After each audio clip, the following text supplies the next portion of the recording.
Topic today is what word turning challenge have you recently overcome or that you need help with? So, those of you who have been busy in your shop, what have you been up to? You got anything you want to share with us this morning? I've been working on a piece that kind of looks like a saucer with a dish in the middle.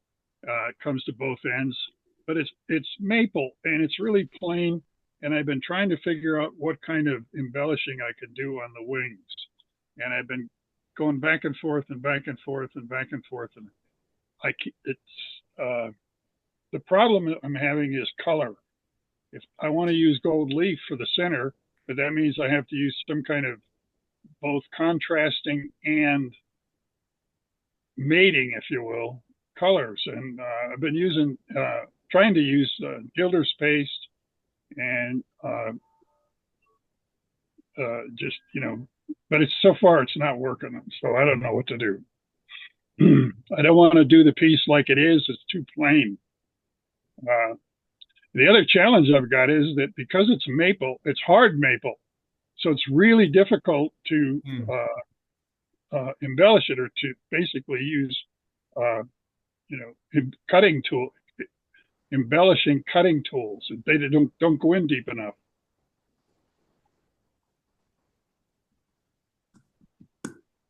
Vince, are you trying to match the gold leaf color? Not necessarily match it, but have a complementary color.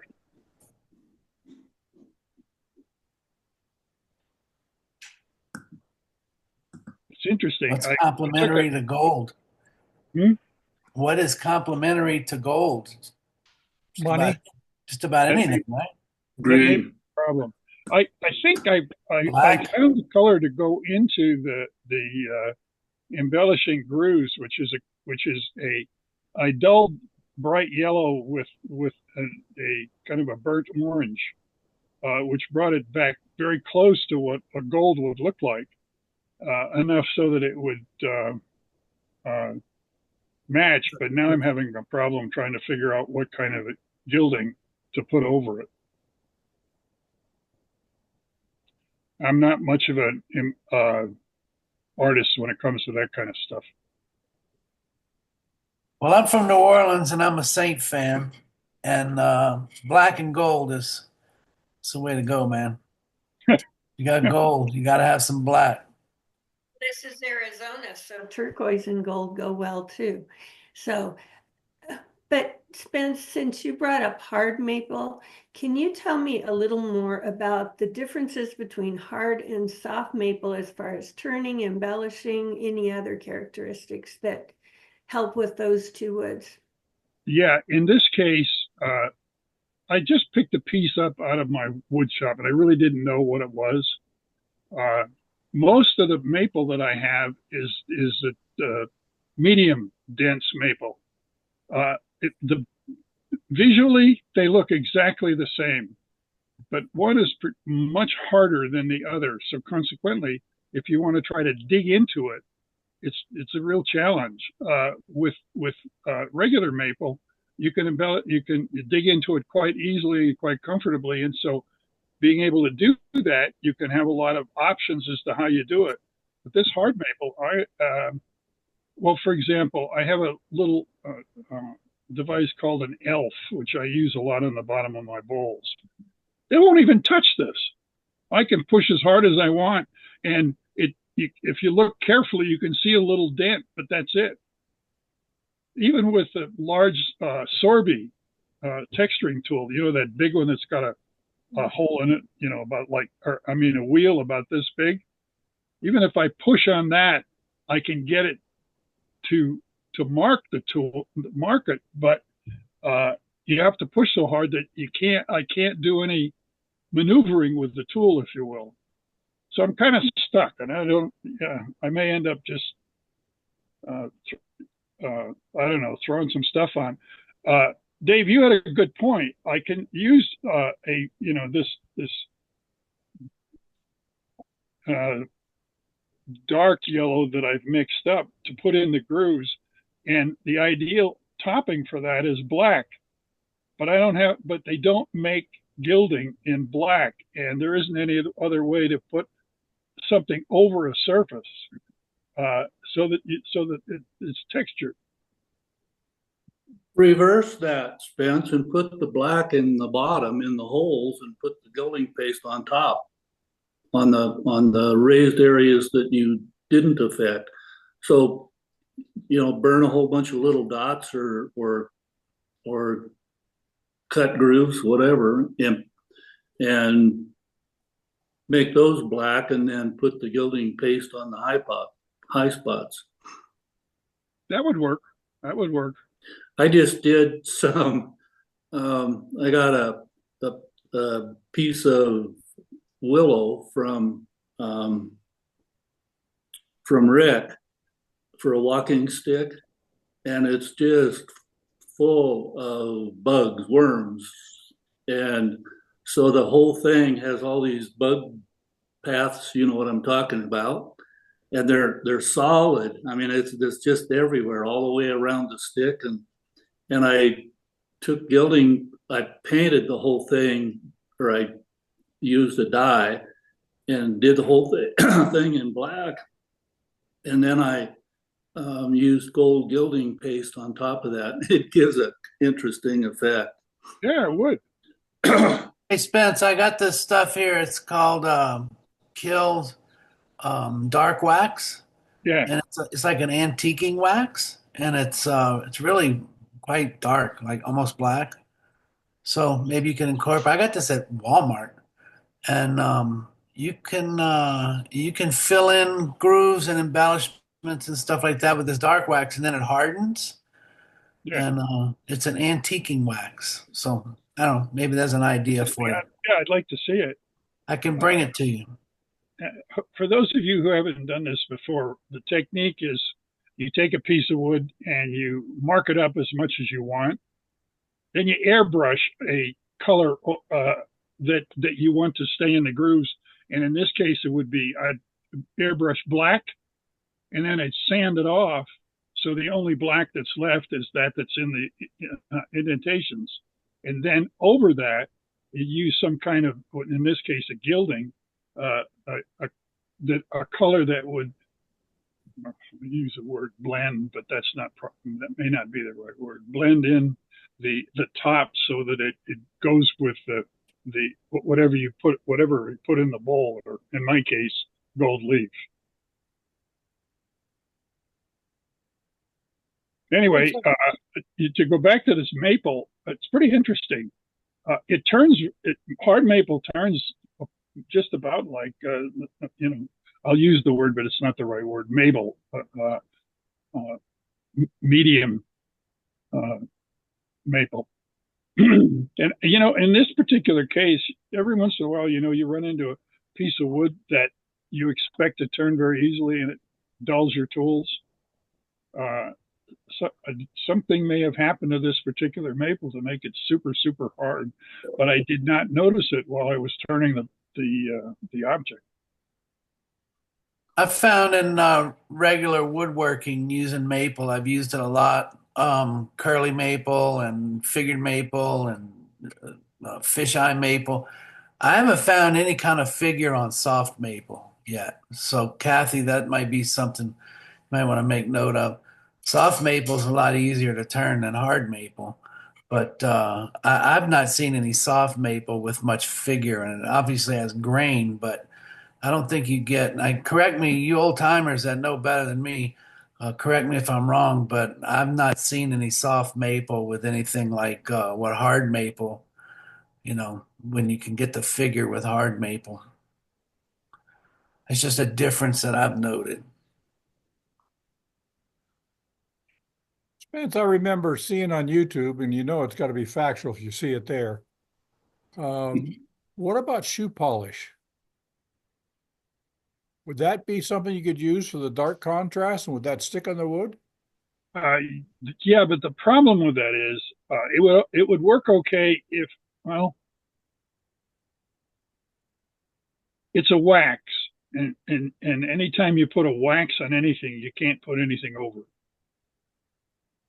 And if you wanted to use that material to fill in the use the word gouges on the piece, you'd have to do it by hand. Just kind of rub it in. You could sand off the wax, and the fact that there was wax in the indentations, I don't think would affect the finish. Hey Spence, I missed the first part of this, but I'm not sure what you're doing. But Danish oil has some different shades to it, and I have some dark maple, or not maple, dark walnut um, Danish oil. Is that something that might work for what you're doing? Again, it would. I don't know. It would affect how you finish the piece, and I haven't got there yet. If you excuse me a minute, I'll bring the piece and show you what it looks like.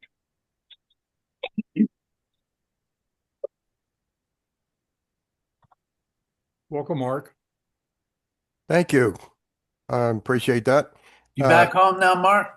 Yeah, yeah. After the trip to California, see the kids and the grandbabies, and I love visiting them, but the road going there and back is it's just every time I go, it gets harder and harder to do it. And so all the traffic, and this time we ran into some rain in California. It was pretty crazy. So. Um, And I was on the Zoom meeting for our club meeting at that time, trying to watch it. Michelle was driving, and I was trying to get on watch that meeting, and it was kind of crazy. So um, anyway, I got through it. So anyway, Dave, you feeling better? I A understand little you were bit. sick. Yeah, I'm Yeah, still alive. yeah. Thank you, Okay. though. Appreciate You're it. welcome. Here's Back to that piece. Spence. This is the silhouette.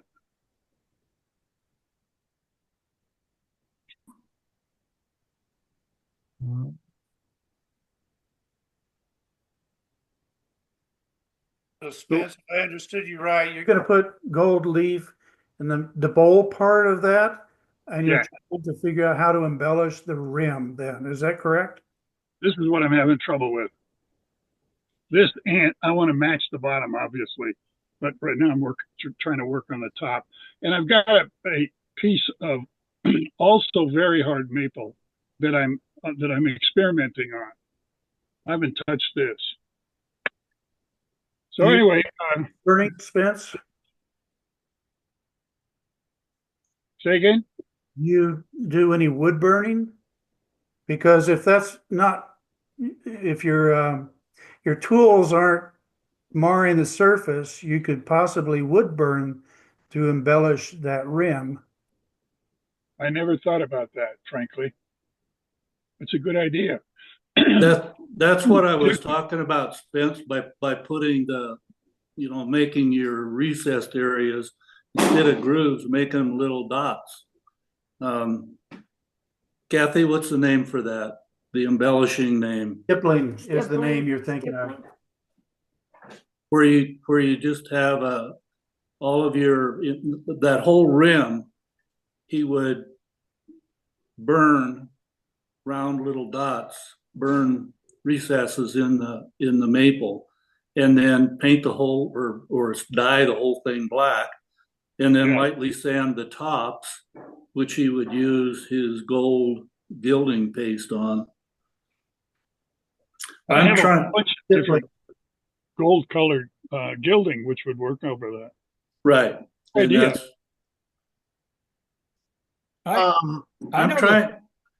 I'm trying to find a picture for you, and if I can locate it, I will email it to you, Spence. Sample But- with stippling. But Mary that gave the embellishing demonstration for both the Phoenix and Prescott clubs. When I was doing the WHIP program, she did an embellishment demonstration and a hands-on demonstration. And in that, she took a piece. In fact, I made a couple. I still have one that looks almost identical to what you have. And I haven't figured out what to do with it yet. But she did a demo with a piece like that. And there's like 6 or so different embellishes around that rim. She did it for demonstration purposes. And if I could find that picture, that might help you. I was just thinking, This is an example of stippling. Thank you. That's what I was talking about. Stippling, so you can see, you can just use it's called a writing tip.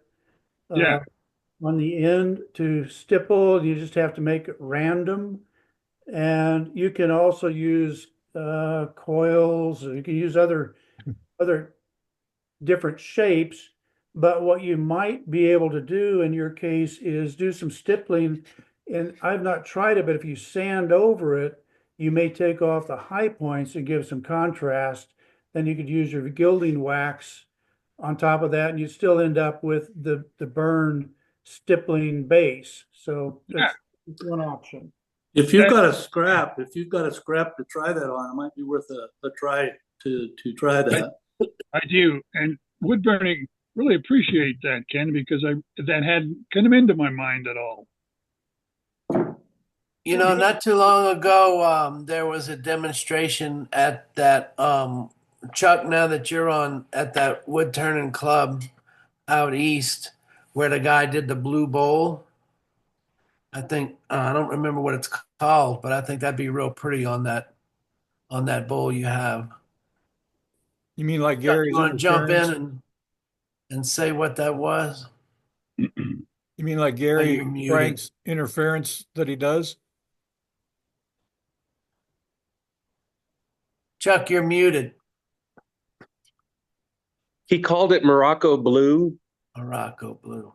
And so he used a blue ink that he kind of he sprayed it on using a something that he blew through that to paint it or to ink it, and then he used all sorts of different textures that he did with different tools like the Sorby tool and those types of things, and then he covered it with this heavy white wax that filled in the holes and or the depressions, and I think that would be a good guy for us to have for a demo. I'll share that info with Ken. Yeah, it was gorgeous. Yeah, it really was. Spence, one of the other things I'm surprised nobody has mentioned, and I know you're just chomping at the bit to try this, but if you would put tiny little beads and then get out your color pens, you could do a basket around the rim, just kind of like Ken does and like Chuck does, and that could be the first in your collection that you've done. Oh, I'm really excited about doing that. I can't wait to the end of the program. I'm going to get up and run in there. You think I'm wacky now? After I'd finished that, you wouldn't even recognize me. Yeah, wait till you stimple that whole thing. Well, I've already been thinking about that, and actually, Ken gave me another idea, and that is, I have a whole bunch of art. And I wouldn't probably find something unique, but like maple leaves and other stuff that I could put around that, and then stipple around that, and would burn the veins in the leaves. I've never done that. I've seen it, but I've never tried it. Yeah, that would give you an effect like this. And yes, that's been done. And you've got a wide enough thing, you can do multiple sizes of leaves. You can choose, these are all maple, but you can choose your leaf, and it does give it a nice nice finish. And you can see that it's maybe you can, the veins on here are also wood burned. Yeah. And the outline is just stippled to come up to the outline. So it's something you could do, and you've got a wide space there on your rim. You could use some fairly large leaves and reduce the amount of stippling you actually need to do. exactly. And Dick Kelly showed me how to do that. Yeah, Dick uses a lot of designs like that and goes to coloring pages. I don't know if it was Dick or Dan or both did lizards around a rim similar to that. I Yeah, think Dick also mentioned mixing some oil-based colors in with, I believe, Danish oils Mhm. to get different colors and stuff. You might be able to try that. Yeah, Dick does that. Is there some reason you want to use the gold leaf, Spence, on the center? Well, no, in fact, I did some thought last night. I don't have any, but I think I'm going to order some silver leaf. If I order silver leaf, then the whole color issue goes away. I know how to do it from there. Whoever mentioned the blue dye on the bowl part, I think you can find a lot of the pros that do that, and it gives you the alternative to, instead of just like with gold leaf, it's pretty much going to be one color period, and with the ink or the dye blue, you can alter the color of blue, do multiple colors of blue in the dish and get some really neat effects like clouds and so on. I think you would like that better than the gold leaf. Good point. And if anybody wants to try gold leaf, I have tons of it and I'd be happy to give it to you so you don't have to go out and buy it. There you go, Spence. Hey, Spence, if you use that gold leaf or silver leaf, what finish are you going to put over the top of that, if any? If I'm having trouble with the gold, but if I were to switch to silver, and I'm going to go buy some silver, then that really dictates putting black in the grooves and then a very light silver gilding over it. So Now you got Raiders colors. We can't have that. yeah, That's right. You know, when I did the gold leaf on a recent bowl, it actually there is a little bottle that's the same size as the sizing that you use to attach it, that is called the gold leaf finish, and it's just a clear. It goes on milky and dries shiny and clear that protects the gold, or the leaf, I should say. yeah. If you don't, it flakes off. Right. Like a Mod Podge. Yeah, it's pretty similar to that, Dave. Yeah. Hey, I'm sorry I'm late. Spence, what was the issue that you were dealing with? I have a bowl that I've done that is a saucer. Oh, right. Okay. And I've been trying to figure out. I was planning on using gold leaf for the center, and I was trying to figure out what kind of embellishing I could do on the wings. Yeah. And I ran into first, the issue I have, this bowl is so hard that even using the large Sorby tool, I can only get little dents in it. With some of the more finer embellishment like the elf, it doesn't even mark it. So I have a tool called a Merlin, which is a handled tool that has a spinning cutting surface and with several different cuttings, and one of the cutting that it has is a chainsaw. Oh. But the challenge is this that works good on a very large bowl, but when I'm trying to put it in an area that's maybe 2 inches in diameter, it cuts too deep, or it doesn't give me sharp enough holes. So I switched over to an air tool with a carborundum blade on it, a little narrow carborundum blade, which works okay, but I'm still having trouble with what colors to use. One of the guys in Albany, I don't know if you saw this demo, Spence. I wasn't there, unfortunately. Oh, that's right. You weren't, huh? Yes, you were supposed to be. It is an oscillating tool. I think it's designed mainly for paint removal on metal. And so it's all these, probably 50 different wires that are coming out that vibrate back and forth. And he put a nice texture on something. I think it was Bosch did it. And he actually rounded off each of those wires that do it to make it more of a dent. And I think it's something you can get at Harbor Freight. Yeah, it's And a it's needle called a tool. Needle tool, descaler. yeah. Descaler, yeah. Yeah. So if you got a really hard wood, that might work. It probably would work. Yeah. If you Woodwork. decide to do that, if you decide to do that, Spence, give me a call and I'll either bring one over or we can talk about changing that. If you try that needle tool on that small of a surface, it's going to be hard to control.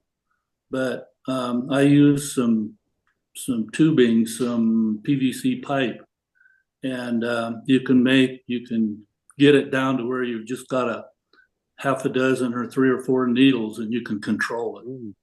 Well, that's interesting. I'll talk to you about that. Yeah. I like that idea. I like it a lot. You get the same dents that you get from the stippling process with a wood burner. Yeah. But you don't get the color in the bottom like if you would burn with a round nose tool, whatever. And then, so you'll have to paint the whole thing and then sand it lightly, sand the black off or whatever color, and then go back and put your gilding paste on. Yeah. Thank you.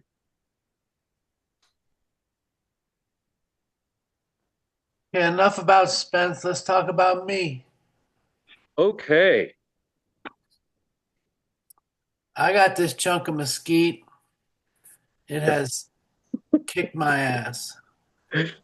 And I don't know how to hold it now to get this tenon off the bottom because it has a live edge.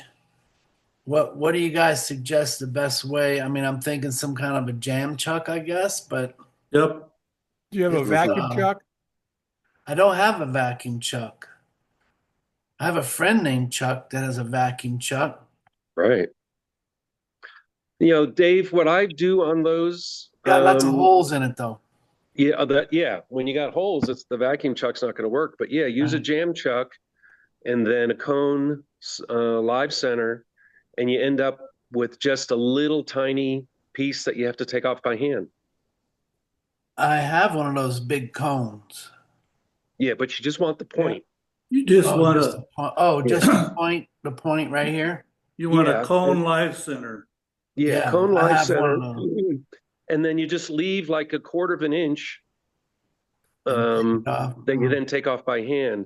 And something I did the other day, and I think this might help you, Dave, is, I had my big cone center point and I wanted to press into a bowl to do exactly what I just described. And I needed to really press hard with the tailstock. Well, that just meant it was going to continue to dig in. So what I did is I put a little tiny washer on the end of the cone that only allowed maybe 1/8 of an inch of that center to go in. But between that point and then the washer, I was able to apply enough pressure. That's brilliant. That's a trick you can use in multiple different, not just your application, but lots of different applications. You get a little washer with a little tiny hole and you determine the amount of point that sticks out of your live center that way. Right. Yep. And basically what you've done is you've created a cup center. Right. Without the outer ring, but it keeps you from turning your live center cone into a wedge that breaks your wood. Another thing on that, Dave, you might run into the issue of being able to get to the bottom of your bowl. But if you just turn a piece of wood that's somewhat close to the shape of the bottom of your bowl, doesn't have to be perfect, but somewhat, and then make an extension for your tailstock. Can take a piece of hardwood. I use nylon plastic, and I just turn an extension that fits on a live center. So if you've got the live center, like a Nova live center, where you can change the tips. Yeah, I have that. Okay, take the tip out. Yeah. Take a piece of either maple, nice straight grain plain Jane maple, and turn it out of wood, or get a hold of a piece of plastic, and 3/4 by 3/4 or whatever, a pen blank or whatever, and turn the Morris 33 taper to fit in your live center, and then on the other end just leave a blunt flat, and then that gives you an extension to press on that board in the bottom of your bowl, and you're staying away from your natural edge. Yeah. Okay. Yeah, I got you. I got an adapter for the tailstock that goes to that. I forget what thread it is, something number 10 thread or whatever. So it's a live center adapter. I can put an actual chuck on it, on a tailstock. But yeah, I know what you mean. When I was in craft supply for a class, we use a patented device to hold the piece on and not put a mark on the bottom. And Kurt DeHeer reached into his pocket, pulled a penny out, put it against the wood, and then just took the center and drove it into the center of the penny. And that held the piece on. His issue is going to be, working in that, whatever it is, 4 or 5 inch deep bowl and trying to get the penny centered and keep it in place. Well, I thought he was just trying to take the bottom off. Yeah, I just need to take the tenon off and dress up the bottom. But we're not talking about that part. We're talking about holding the other end, the inside. Yeah, in here of the bowl. Yeah, that requires a good jam chuck. Whereas Kathy says, stupid jam chuck. Yeah, I should be able to make something like that. I could even put a faceplate on a jam chuck. Jam it on like that with a cone center. Yep.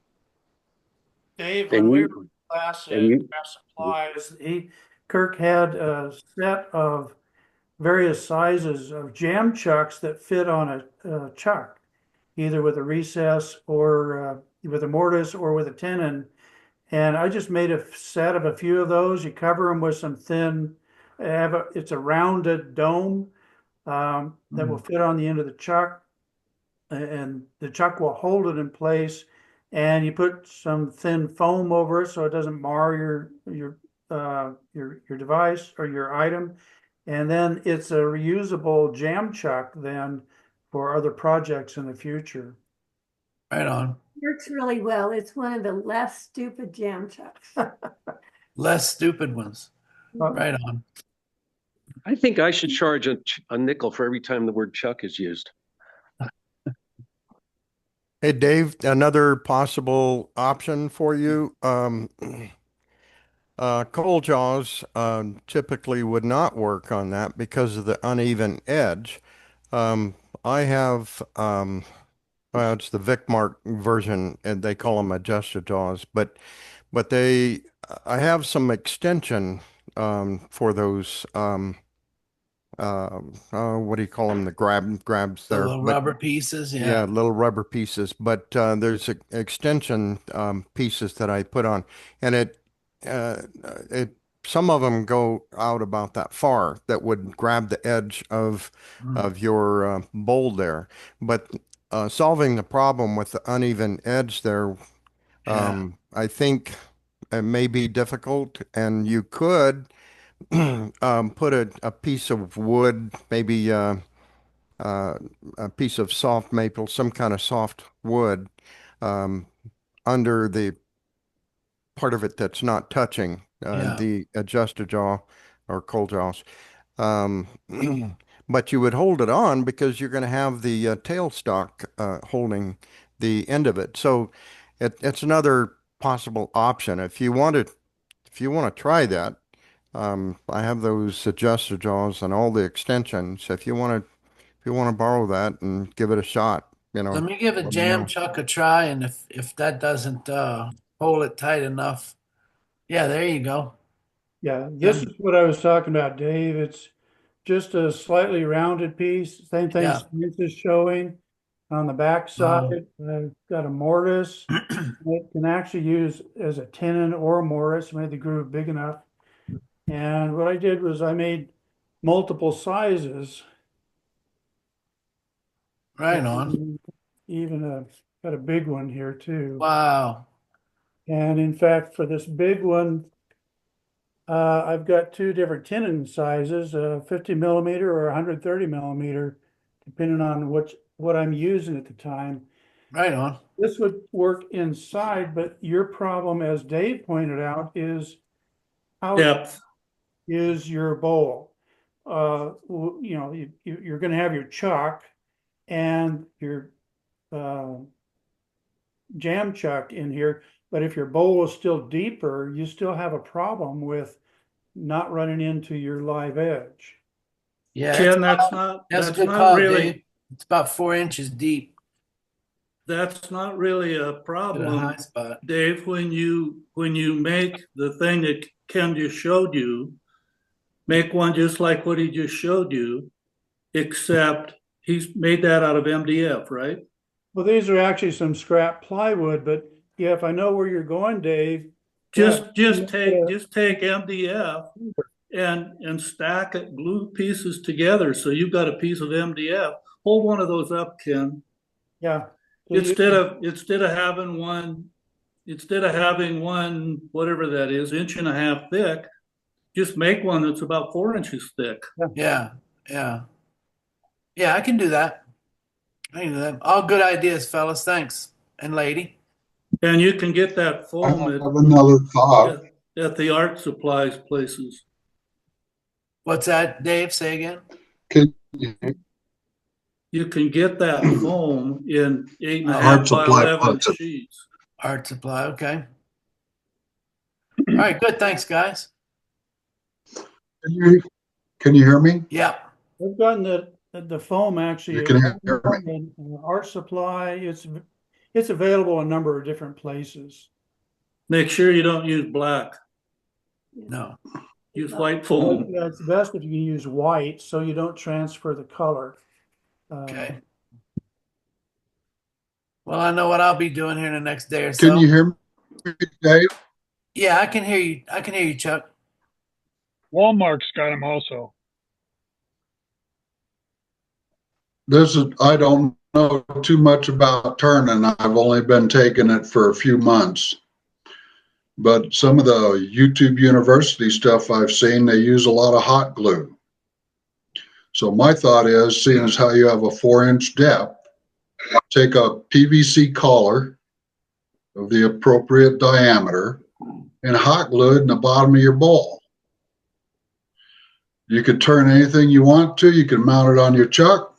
And when you get done, it's supposed to dissolve with denatured alcohol or loosen up with denatured alcohol.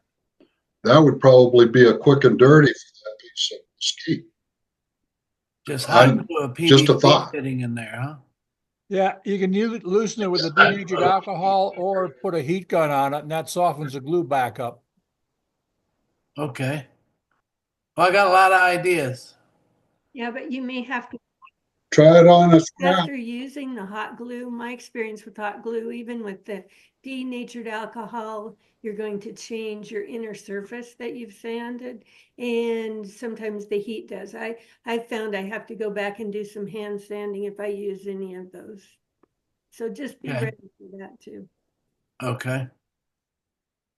All right, thanks. So it's amazing, and we've talked this morning a little bit, but this club has got a lot of people that are very helpful. They just step up and will help you with do anything.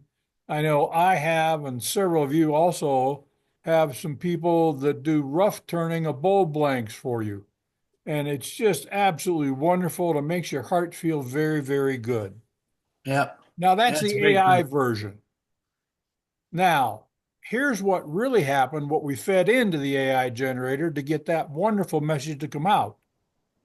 I was over at my buddy's shop and I looked in his scrap bin and he's throwing away this rough turn bowl. And I said, "Why'd you do that?" He says, "If you want it, you can have it. I'm done messing with it." So I brought it home. And the issue is when it mounted before, they did it with screw holes and it went all the way through. They didn't want to mess with it anymore. Right, Spence? Yeah. So what I did is I cut a groove, filled it with epoxy and wood shavings, finished out the bowl. Of course, came with a lid. Oh, wow. And so now, Oh, nice work. and Very Wow. cool. I'm going to take care of that by putting green felt in the bottom. Wow. By the way, people, that piece came from Hawaii. What's the wood, do you know? Yeah. Probably koa. It's No. Maya. I think Maya or Mora, or it's a very common Hawaiian wood that they can export. Some of the stuff they can't, but that one they can. And it's an absolutely beautiful color. And Oh, I started gorgeous. working with it. It was a solid piece when I got it. It was about a 12-inch disc that was like 2 or 3 inches. I never looked at the bottom of it. And I chucked it up and turned it, and I turned it over, and there's all these holes. Now, that's enough of that. And he came by and said, "What are you doing with that?" And I said, "It's going in the burn bin." Boy, you did a nice job with that. Really nice job, Bruce. It was beautiful looking. Okay, speaking of rough turned wood, I have a few pieces from a craft supply class I took that we rough turned, and now the tenon is warped. The whole thing has enough dimension that I can actually work on it. However, what's the best way to remount it so that I can go ahead and reform the tenon so I can put it back on the tenon? I figure it's a stupid jam chuck, but is there another way to do it? Because originally it had a screw chuck in it so that I could form the outside and then we turned it around on the tenon. But now the tenon is warped. So I have to reform the tenon so I can make the bowl. So that's my question. Is there a way to remount it in a way so that I don't have screw holes? And I figure it's a jam chuck. Any other suggestions? I think it's the same way that Dave is going to resolve his issue, except you're not going to remove the tenon. You're just going to reround it.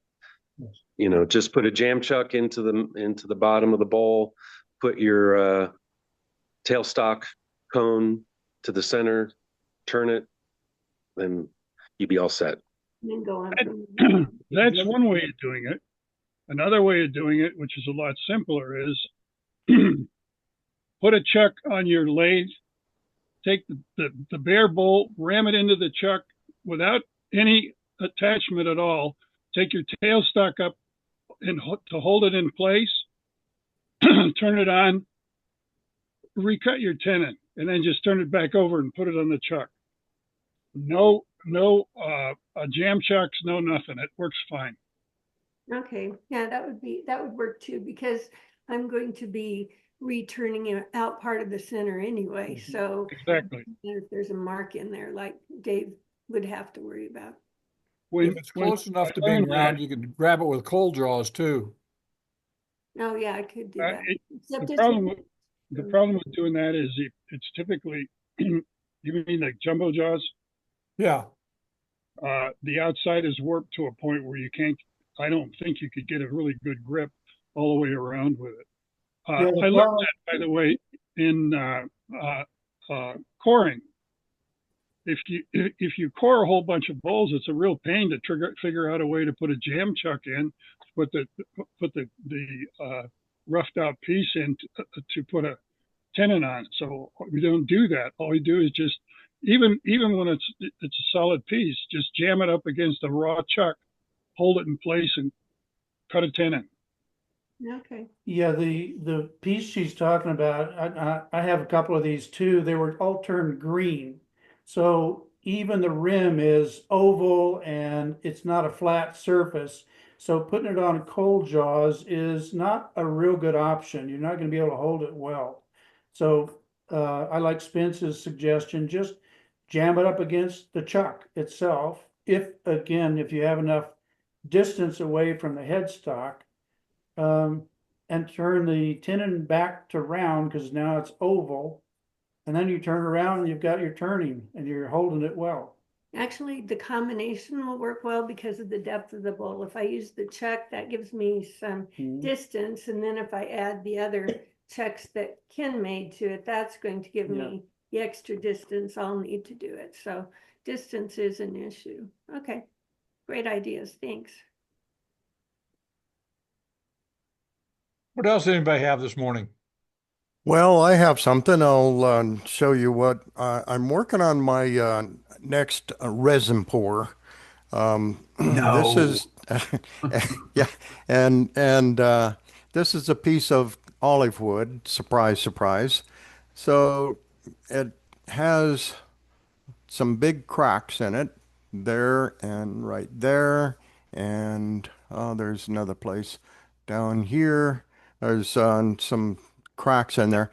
Anyway, so I couldn't find a container big enough or that would fit this. So so I decided to make my own. But before I go and show you that, at the top here, I there's a hole here, and I'm gonna put this long worm drive in there during the pour and just leave it there. And then after it cures, then I back this out, and then I have a way to mount it on the lathe. Okay, so so that part of it I got figured out. But what to do about a container? So I decided to make my own. Uh, and here it is, a big, um, just a big sheet of plastic I cut up and used hot glue on the sides. And I put these, what are these called? Worm clamps. Clamps, yeah, big clamps there. And of course, I'm still in the process, so I'll just take some tape and tape these around so it'll fit down into the pressure pot. Like I say, I'm still working on it. But after I got this all glued up, I thought, well, maybe I better test this. And and it's a good thing I did because there was a leak. I filled it about maybe half full of water, and down at the bottom there was a tiny little leak, but it was enough that if I poured resin into it, it, it was not going to stay there uh, in the wood. So I'm working on that, and what I do need to do though is down at the bottom, if I can put this in here, I just wanted to show you. Down at the bottom, there's a fairly good sized void here all the way around. So I'm going to cut a piece of wood, some kind of soft wood, I think, and fill that so I don't use as much. Can you see that? So I don't use as much resin. So I'm going to color the resin black, I think, and let it fill all of those voids. So, Mark, yes. another idea on the next one you do, instead of building something like a cylinder, use a heavy duty plastic that will wrap around and just like a bag, like a garbage bag type of thing, but a heavy duty plastic wrap, and then you won't waste as much resin. Well, thanks for that idea. I might consider that. Since I already made this, I'm going to go ahead with this one. But this Mark, this you this could use Susan's idea with a plastic bag, but in the bottom of the container you've already got, put sand in there to take up the extra space. And then put the bag and that piece mush down into the sand and then pour your resin inside the plastic bag she's talking about. Okay. I've also got some rice. Would that work? Sure. Yeah. Yeah. Yeah, Okay. anything to take up that space. Mush, that's a good idea. Mush it down into it, while it's in the bag, and then you're still, you're keeping your shape. It's not gonna go wider because of, how a bag is loose. That will hold it all together. Well, if I used rice or sand, my my concern will be in some of these voids of that rice or sand seeping into that. Not if I'm it's not on the sure. inside of the bag Oh, Yeah, you put your wood in the bag, and then you drop your bag into your cylinder. with the And rice in the cylinder. with the rice in the cylinder, and so then you're wedging it down, and then you put your acrylic in the bag that's against your wood. okay. Oh, I see.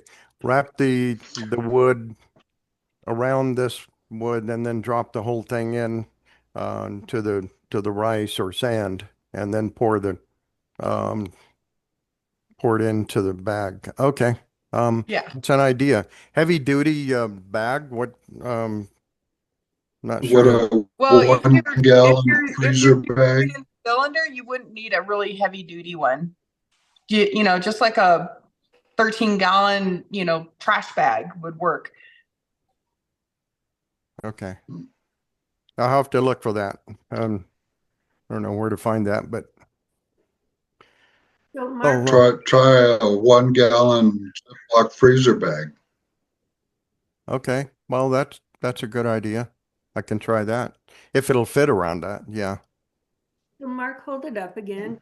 I have to tell why Ken and I were laughing because it's a rabbit. Do you see the eye? And I'm always looking for shapes in wood. Turn it a little bit and you can see the rabbit face. You mean right here? There's the That's the eye. eye. Okay. No, Oh, no, okay. no. Well, I'll try to show you what I saw. Rotate, there you There's the go. See, rabbit there's the face. rabbit face. Yeah. I see it. I see like a Chinese monster with uh, anyway, Keep the colors wisely. Black would work to accentuate it, but I always like to look for the shape in it. You've got a rabbit. yeah, I look for those too. It's funny that you brought that up because I saw that. So, yeah, the rabbit that works, but anyway, so I think it's going to be hopefully a good project, more olive I had wood. a question for you regarding the plastic bag. I understand what you're suggesting that Mark can do, where you've got the bag inside of what will become his pressure pot, his homemade pressure pot. Are you suggesting that it's used inside the pressure pot like that? Or are you suggesting a piece of plastic bag thick enough to contain the 60 PSI pressure? No, you would put it into the pressure pot. So your wood goes into the bag goes into the cylinder, you pour your resin, you then just put it into the pressure pot to seal it. The only thing that the bag and the rice or sand is going to do, it's going to fill up that bottom void so that you can squish it down and you're not going to have a lot of wasted resin. Mark, what plastic did you use to make your container? You mean this plastic? Yes. It's let's see, I bought this at, I think, Home Depot. You can buy these in 2x3 flat pieces, and it only cost, I think, $4. So I just cut it to fit with a utility knife. I actually have a little cutter for this, but I cut it to the size that I wanted.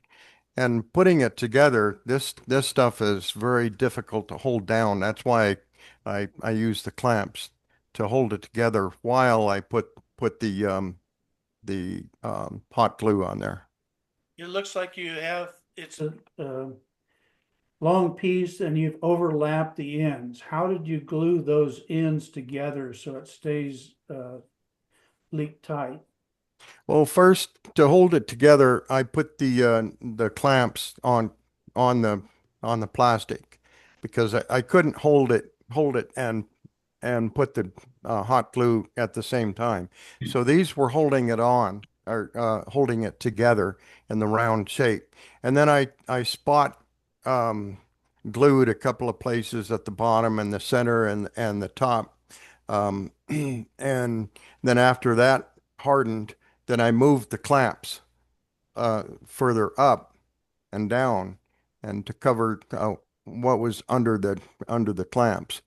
And then I also did on the inside, but it was a little more difficult to get inside with the glue gun. But I was pretty heavy duty with the glue on the outside. But I discovered the leak. The leak was right here, and it was a small leak, but it was a leak in the water when I put it in there. So I just doubled up on the hot glue with that, and then run another bead all the way around. Mark, is the base plate also held with just hot glue? Yes. And you say you did do a test of this. Did it distort any when you pumped it up? No. And what pressure did you go up to? Oh, I didn't put it in the pressure pot. I just put it filled it with water next to a sink, and just filled it up. My concern is if maybe I misunderstood you, but you're going to use this as a pressure pot. Is that correct? No. It goes inside the pressure pot. Inside the pressure pot. Okay, my So misunderstanding. do these forms flex at all in the pressure pot once you put No, the pressure the to way them? I understand pressure is since you're putting the entire thing inside the pressure pot, you can put the thinnest little shopping bag and it doesn't matter because the pressure is equal everywhere. The only thing that the pressure is going to do is to make the air bubbles smaller. So the strength isn't needed.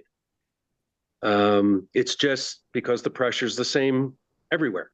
Think about As it forces the epoxy into the No, it doesn't. voids. No. No. Think about a hyperpressure chamber. Right, exactly. Works exactly the same way. Yeah. Pressure is equal. It's not like it's going to be sea level on the outside and 60 pounds on the inside. It's 60 pounds everywhere. So I plan to leave the clamps on there when it goes in the pressure pot. Sure. I'll just tape these ends. I'll just tape these in down. I did have a piece of wire holding them down, but I took them off, and I'm just going to get some, I don't know, maybe strapping tape or something like that to hold them down while they're in the pressure pot. So basically, all you're trying to contain is the weight of the resin, because the pressure that's pushing down on the resin is the same pressure that's pushing up. So it's equalized. So all you're doing is shrinking the bubbles. Right. The other thing to remember, Jay told us about, if you want to make your own molds, the best material, and I've used several times too, is former campaign signs. Yeah. And the campaign signs are I'll call it a Corrugated honeycomb, not a plastic. honeycomb, but they're vertical tubes. So Right. you can slice the outside layer so it wraps and makes a perfect circle around, and then just glue the one joint and you're done. Right. And you know what? I have some of that on corrugated plastic, and you can buy that at Home Depot as well. But I wanted to be able to see when I'm pouring. I wanted to be able to see the resin going into those cracks. Even though I figured it probably going to go in there, but I wanted to see it That means you there. got to And find a clear plastic bag. yeah, yeah, I would have to do that, and if I'm going to go that route. But then also over here on this side, I wanted to make sure that that's going to go in there. If that plastic just goes flat up against this right here, and maybe not allow that resin to seep in there, then I've got a problem, you know. Either have a So, problem or you have a second pour. well, yeah, there you go. The problem would be the second pour. Yeah. Well, I would So, say if that piece of wood is not tight within your cylinder, you're not going to have an issue. If Right. it is, I would say pour the resin into it inside the bag before you place it into the cylinder. So you've got resin at the bottom, and when you place it down into the cylinder, it's going to force the resin up. right. idea. Okay. All Okay. right. Lots of ideas to ponder, I guess. Yeah. Thank you, everyone, for joining this morning. It's been a very educational session. Yeah, Look thanks for all the forward to great next tips. time. And